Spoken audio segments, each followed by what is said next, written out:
কি সুন্দর নীল আকাশ, চারিদিকে সবুজের সমারোহ। এই সময় কি ঘরের ভিতরে মন বসে, তাই ছাদে চলে আসলাম। হ্যাঁ বন্ধুরা, আসসালামু আলাইকুম। এই তো ছাদে এসেছি কয়েকদিন পরে। ছাদে উঠে তো আমি অবাক। আমার ছোট্ট পুঁই শাকটি যেন পুরো ছাদ ভরে গেছে সবুজে সবুজে। তাই আর লোভ সামলাতে পারলাম না। কিছু কচি কচি শাকের ডগা কেটে নিলাম, যা মসুর ডাল দিয়ে রান্না করব, কারণ আমার বাচ্চারা ডাল দিয়ে শাকটি খেতে খুব পছন্দ করে।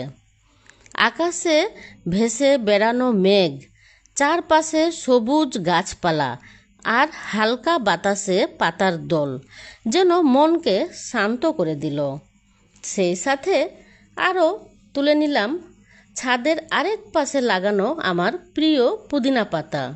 এই পুদিনা পাতার চাটনি খুবই উপকারী, এটা খাওয়ার রুচি বাড়ায়।